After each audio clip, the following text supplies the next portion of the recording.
بسم الله الرحمن الرحيم وصلى الله وسلم وبارك على سيدنا محمد وعلى آله وأصحابه أجمعين. Très chers frères et sœurs, salam alaikum wa rahmatullah et bienvenue sur envie-de-bien-grandir.fr.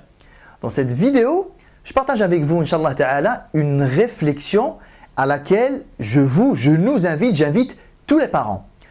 Lorsque on nous demande en tant que parents comment percevons-nous notre responsabilité et nos devoirs envers nos enfants, on a tendance à tout de suite voir des choses comme le devoir de les instruire, le devoir de leur apprendre les bonnes manières, la bonne morale, le devoir de les vêtir, de les nourrir, de leur assurer un toit, de les protéger, de les guérir s'ils tombent malades, etc., etc.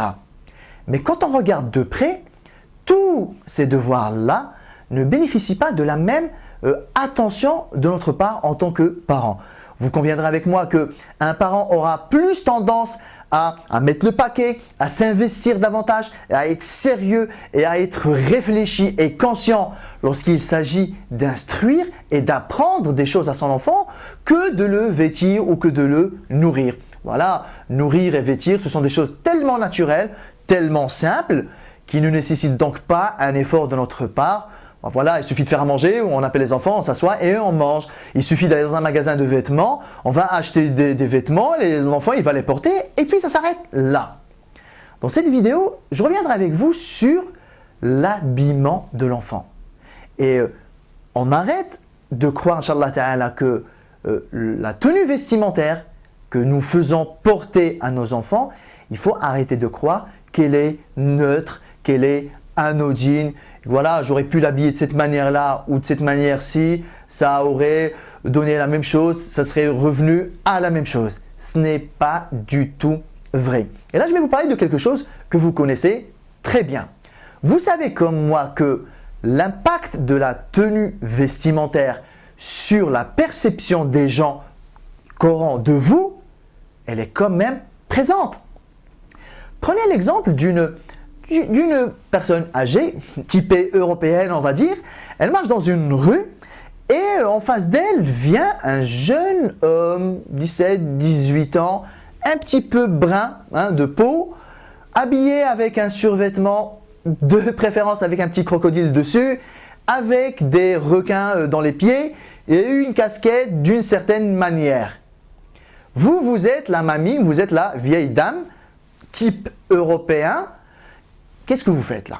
Là, le jeune garçon, il vient vers vous. Qu'est-ce que vous faites?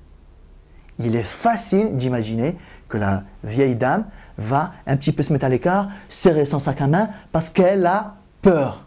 Elle a peur de quoi? Le jeune garçon, elle ne le connaît pas. Ça se trouve, il est de bonne famille. Ça se trouve, c'est quelqu'un de vraiment bien dans la société. C'est un bosseur, c'est quelqu'un de respectueux. Ça se trouve, c'est quelqu'un d'irréprochable. Pourquoi elle a peur de lui? Pourquoi elle s'est permise de le juger? Pourquoi elle s'est permise de carrément réagir par la peur alors qu'elle ne le connaît même pas? Alors on peut avoir ce raisonnement-là, mais qui est très loin de la réalité. Personne ne pourra en vouloir à cette vieille dame. Prenez l'exemple. Le contexte il est un petit peu délicat en ce moment. Prenez l'exemple d'une sœur voilée qui marche dans une rue et en face d'elle, il y a deux hommes qui viennent bien baraqués, crâne rasé, bien blanc, avec des blousons comme ça un peu bombés. Là, la sœur, qu'est-ce qu'elle fait là? Ah non, je n'ai pas à les juger, de toute façon je ne les connais pas, ça se trouve ce sont des gens de bonne famille. Qu'est-ce qu'elle va faire la sœur? Très sincèrement et très honnêtement, qu'est-ce qu'elle va faire? Ben, tout de suite, elle va sortir la bombe lacrymogène qui est normalement elle a sur elle, vu le climat dans lequel on est. Elle va se mettre sur le côté, elle va dégainer son portable, elle va appeler quelqu'un. Vous êtes d'accord avec moi ou pas? Mais ça se trouve, les deux hommes baraqués blancs, ben, ça se trouve, c'est des musulmans carrément. Ça se trouve, voilà, ben, ils ont mis le blouson là, ben, là, ils auraient pu mettre autre chose. Mais on sait que nous fonctionnons de cette manière-là.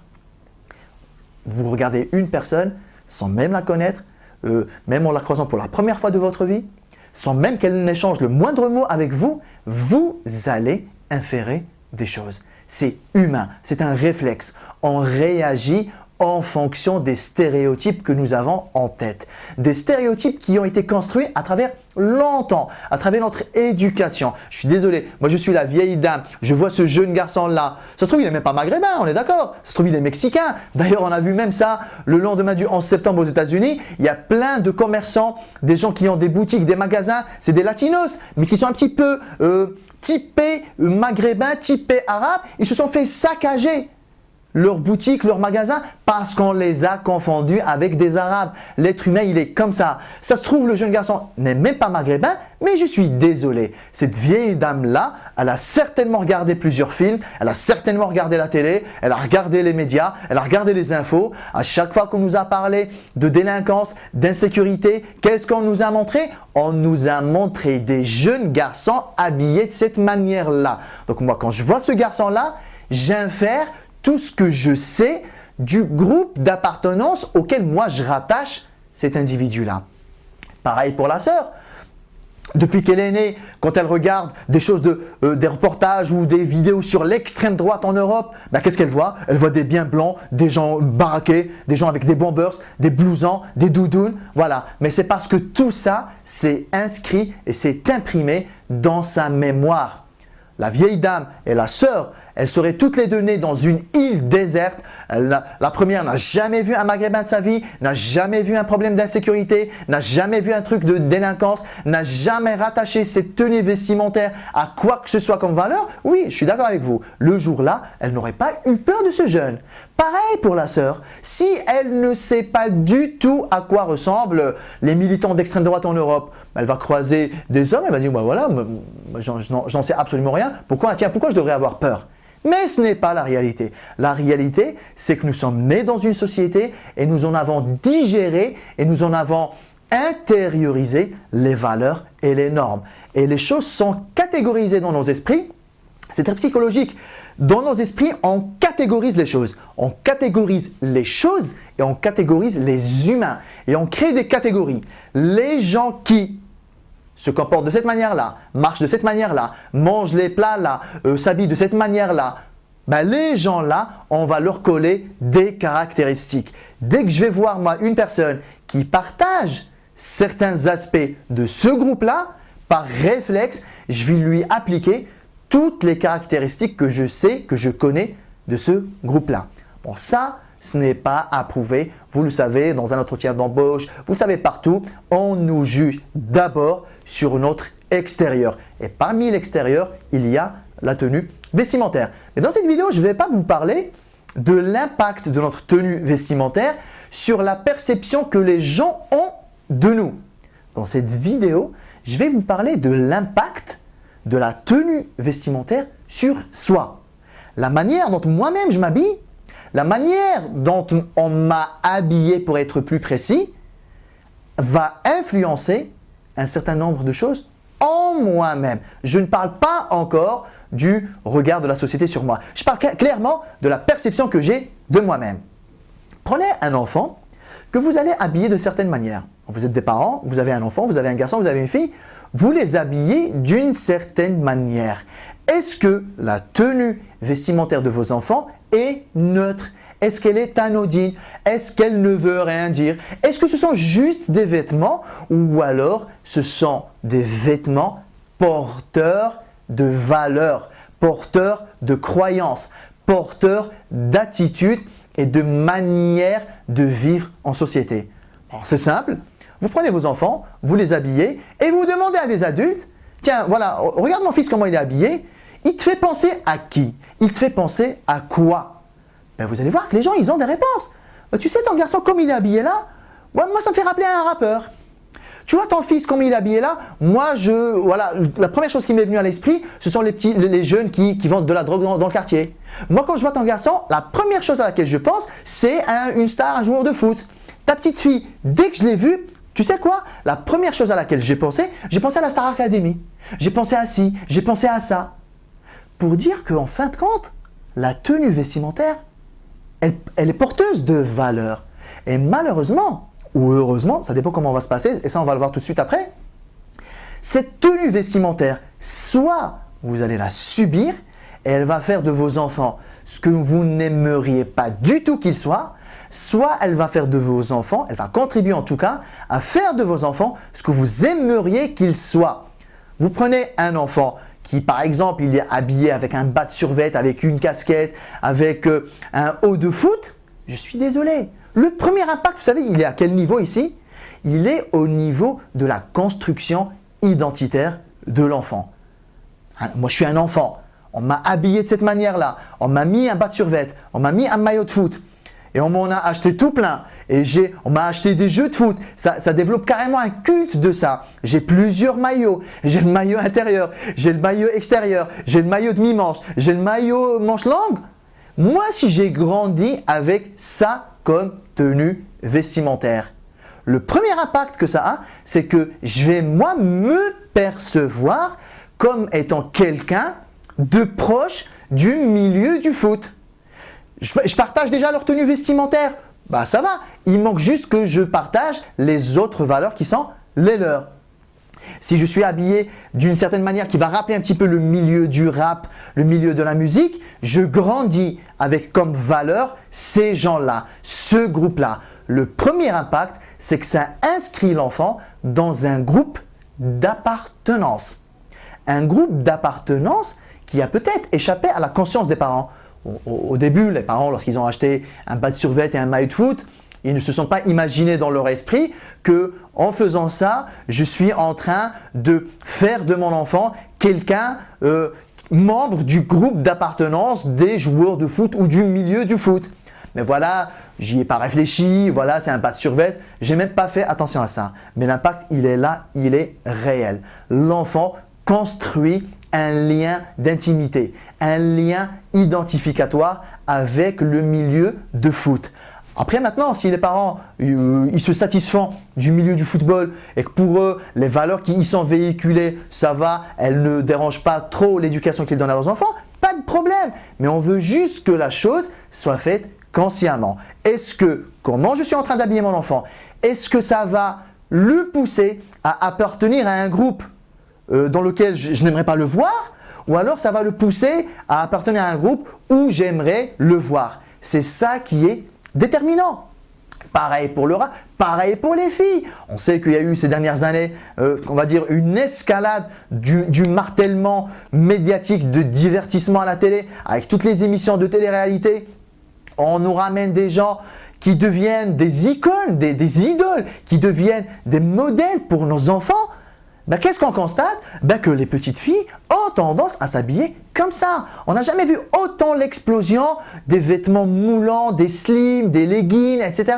que depuis qu'il y a l'influence de toutes ces émissions aliénantes, subhanallah. Et je ne sais pas si vous avez fait attention, mais on prend vraiment le soin de mettre dans ces milieux-là, que ce soit le milieu du rap, que ce soit le milieu du foot, que ce soit le milieu de la télé-réalité, on a bien pris le temps et on a bien fait attention à y mettre des gens comme vous et moi, des gens d'en bas en quelque sorte, des gens en qui le plus grand nombre de personnes peuvent s'identifier. Pire encore, et ça je suis sûr que vous l'avez déjà remarqué, depuis un certain temps, on y met carrément des Maghrébins, des Arabes pour créer encore plus de liens identificatoires. Lorsque la petite Fatima, elle va s'identifier en telle ou telle star de la télé-réalité, elle va même en mimer les gestes, elle va même en mimer la façon de parler, jusqu'à en mimer la tenue vestimentaire.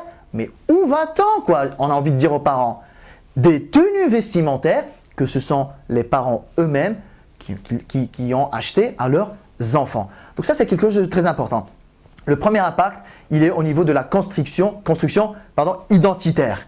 À qui voulez-vous que vos enfants ressemblent? En fonction de cette réponse-là, faites vos choix vestimentaires. Le deuxième impact, il est au niveau de la cellule familiale même. Lorsque vous, parents, lorsque vous, papa, lorsque vous, maman, musulman, alhamdoulilah, vous êtes pratiquant, vous avez une tenue vestimentaire qui respecte sharia, la pudeur, etc., etc. Mais lorsque vous habillez vos enfants d'une manière, on va dire, enfant, mais malheureusement qui est rattaché à des groupes d'appartenance, vous créez un fossé avec vos enfants. Je veux dire par là, vous sortez dehors avec votre enfant qui est habillé de façon totalement différente de la vôtre. Lorsque vous êtes à l'extérieur, Votre enfant, il regarde à droite, il regarde à gauche, il regarde les gens, il regarde les gens dans le métro, dans la rue, dans les magasins. Et qu'est-ce qu'il constate? Il constate que moi, je suis plutôt habillé comme les gens, comme les autres, comme un peu tout le monde.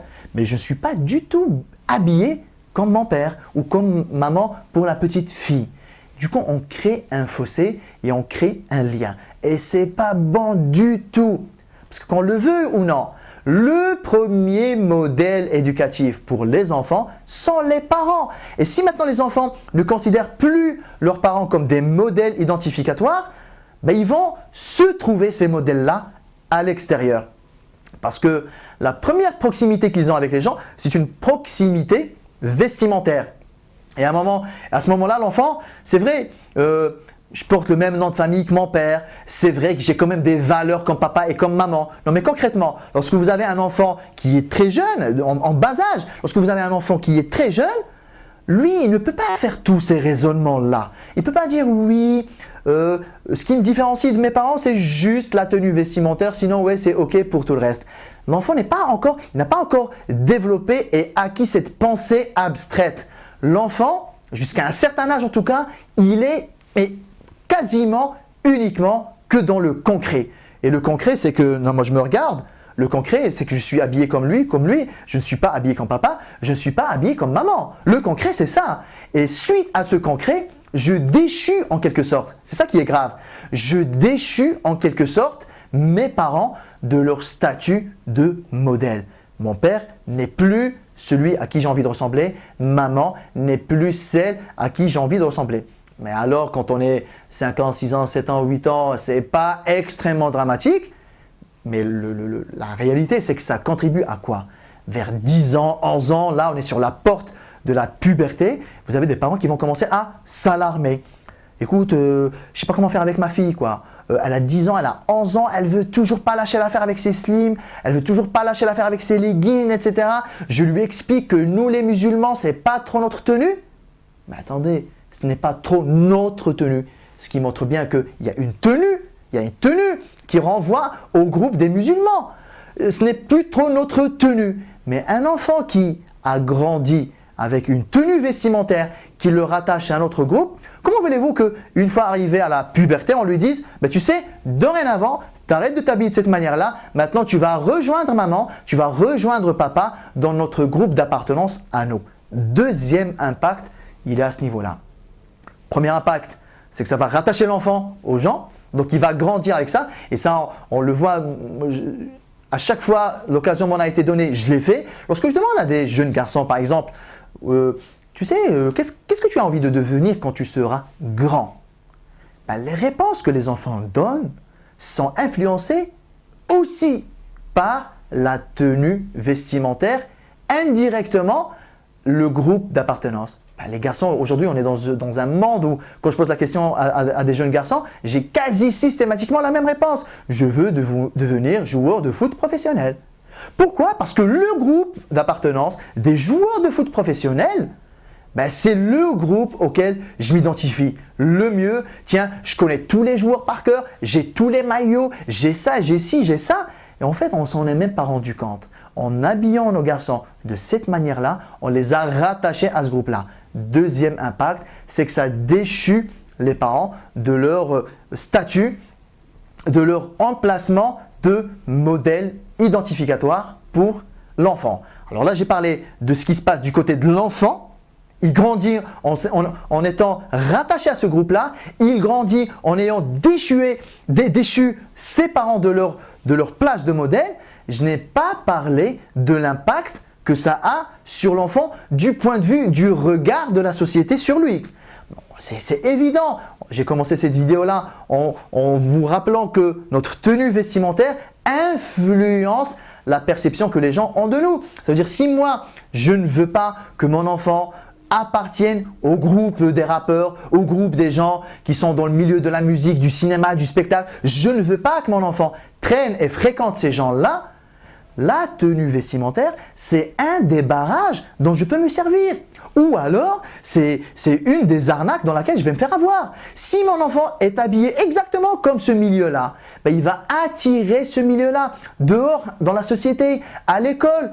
Lorsque les gens ils vont le voir habillé de cette manière-là, Qui c'est qui voudra être son copain? Qui c'est qui voudra l'inviter à jouer avec? Les enfants qui sont habillés pareil. Donc si vous habillez vos enfants comme ces gens-là, comme ces jeunes enfants-là, et dont les valeurs sont rattachées à un groupe que vous n'aimeriez pas voir vos enfants dedans, ben stop, arrêtez. N'habillez pas vos enfants de cette manière-là.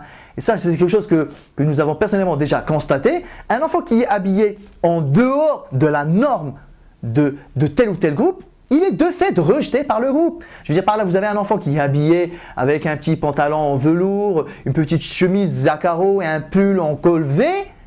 Ben, vous comprenez parfaitement que dans une cour d'école, que dehors, quelque part, dans un parc, vous comprendrez parfaitement que les jeunes enfants qui sont habillés en bas de survêt, haut de foot, etc., ils ne vont pas l'inviter à jouer avec. Parce que pour eux, oui, il n'est pas comme nous. Maintenant, il faut voir qu'est-ce qui est bon pour vous, qu'est-ce qui ne l'est pas. Le but de cette vidéo, c'est de rendre la chose consciente. Après tout, si des parents jugent que le foot n'est pas menaçant pour leurs enfants, on ne peut pas leur mettre le couteau sur la gorge. Mais en tout cas, s'il vous plaît, faites-le en toute connaissance de cause. Ne pensez pas une seconde que la tenue vestimentaire, elle est anodine et elle est neutre. Elle construit votre enfant et elle le protège ou pas dans la société. Je n'ai même pas parlé de l'impact que ça a sur la perception que le corps enseignant a sur l'enfant. Il y a plusieurs études qui ont montré ça, que la manière dont l'enseignant perçoit l'enfant va influencer y compris son comportement scolaire, y compris sa réussite ou son échec scolaire. Vous êtes un enseignant et vous avez deux enfants l'un à côté de l'autre. Ben, l'un qui est plutôt habillé à la milieu du rap, etc. Et l'autre qui est habillé, petite chemise, tranquillement, tout ça, avec un petit pantalon en velours. Je suis désolé, il se passe des choses dans l'esprit de l'enseignant.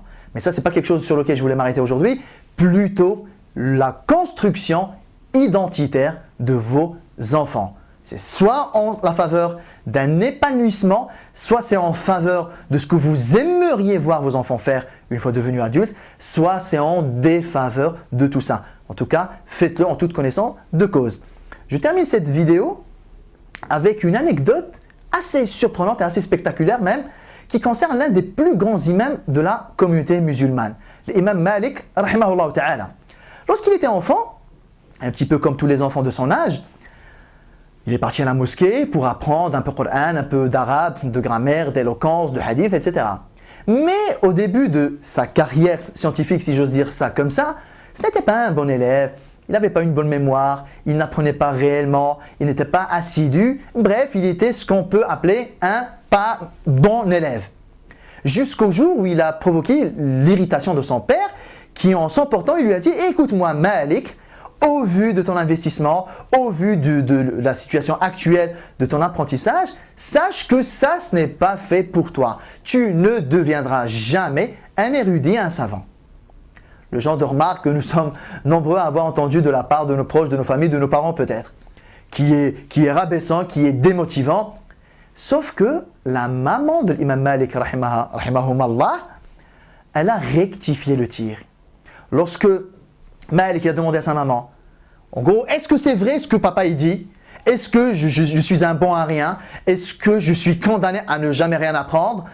Moi qui ai envie d'aller apprendre, sa mère, qu'est-ce qu'elle a fait au moment-là? Elle lui a dit, d'abord, viens. Ta'ala, falbas, thiyab al-ilmi.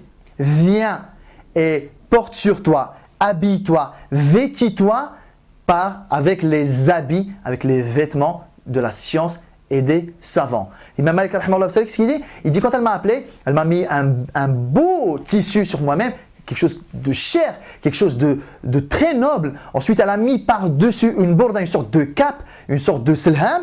Ensuite, elle m'a mis une amama énorme, un énorme turban. Lorsque vous voyez l'imam Malik au moment-là, rahimahullah, qui était encore enfant, vous aviez l'impression de voir le mufti de Médina, alors qu'il n'était que enfant. Il avait porté sur lui les vêtements des savants. Regardez la pertinence, regardez l'intelligence, regardez la clairvoyance de la maman. Pour rééquilibrer peut-être cette mauvaise estime de lui-même que peut-être il a dû ressentir lorsque son père il l'a rabaissé, la maman elle a été carrément au-delà de ça. Tu sais quoi? Viens, je vais d'abord t'habiller comme les savants. Et qu'est-ce qu'il lui a dit par la suite? Rahimahullah ta'ala. Il lui a dit, tiens, je t'habille par les habits des savants. Elle l'a parfumé. Elle lui a dit, maintenant, va à la mosquée et assis-toi au cercle. Vous savez qu'à la mosquée du prophète sallallahu alayhi wa sallam, il y avait plusieurs cercles. Le cercle du savant tel, du savant tel. Elle lui a dit, assis-toi au cercle de Rabi'a. Rabi'a, c'est un grand imam de Tabi'in. Rabi'atul Ra'i, radiallahu anhu ardah. Elle lui a dit, assis-toi à son cercle et apprends de lui d'abord son comportement, son adab, sa simplicité, sa modestie, son honnêteté. Apprends de lui son éthique et sa moralité avant d'apprendre de chez lui sa science. Mais imaginez, Imam Malik, rahmahullah, 2 secondes. Imaginez un petit enfant, il rentre dans la mosquée, il est habillé comme Rabi'atul Ra'i. Il est habillé comme Soufiane, radiallahu anhum. Imaginez un enfant qui rentre dans une mosquée, il regarde les gens, il regarde Shuyur, il regarde les savants, il se regarde lui-même. Je ressemble à qui, moi, là? Vestimentairement, il n'est qu'un enfant, il ne peut pas faire les raisonnements abstraits. Je ressemble à qui? Je ressemble à Rabi'atul Ra'i, je ressemble à Soufiane ibn Uyayna, je ressemble à tous ces gens. Les grands imams de la mosquée de Médine, les grands imams de Tabi'in, ben je leur ressemble vestimentairement. Ouais, c'est qu'on est pareil. Un enfant, il va faire ce raisonnement-là. C'est que eux et moi, nous sommes vraiment pareils. Donc ça va donner de la motivation. Et pire, ça va créer un lien identificatoire entre ce jeune petit garçon et ces grands savants-là. L'imam Malik, quand il rentrait à la mosquée, avec qui il avait le plus de proximité? C'est avec les gens qui s'habillent comme lui. Donc forcément, il adhère à ces gens-là. Forcément, il s'identifie en eux. Forcément, donc, il va les aimer. Forcément, il va partager ce qu'ils disent. Forcément, il va mieux apprendre. Forcément, il va les écouter parce qu'il les aime. Pourquoi il les aime? Parce qu'il pense qu'il est comme eux. Pourquoi il pense qu'il est comme eux? C'est parce qu'il est habillé comme eux. Alors c'est vrai qu'on a l'impression que ce raccourci-là est très court, mais la tenue vestimentaire influence la perception que nous avons de nous-mêmes. Je pense que vous en avez fait également l'expérience dans vos années collège et lycée. Lorsque on était dans un TP de chimie ou de biologie, le fait de mettre une blouse blanche, automatiquement, ça faisait de nous, ça y est, je suis un scientifique. Je pense que vous le comprenez. Si on avait fait des TP, voilà, habillés comme on venait de chez nous, voilà, on est là avec le jean, tout ça, le haut, une veste, une chemise, voilà, et on manipule un petit peu les éprouvettes, c'est une chose. Mais maintenant qu'on nous a dit non, mettez votre blouse, automatiquement, ça y est, j'ai la blouse du scientifique. Il manque juste plus que j'en sois un. J'ai la tenue des grands imams de la religion al-Madina. Il ne manque plus que j'en devienne un avec l'acquisition. Ce raisonnement-là qui est positif, malheureusement, il est aussi dans l'autre sens. J'ai la tenue du rappeur. Je n'ai plus qu'à. J'ai la tenue du joueur de foot, je n'ai plus qu'à. J'ai, en tant que petite fille, la tenue vestimentaire de telle ou telle star de la télé-réalité, je n'ai plus qu'à.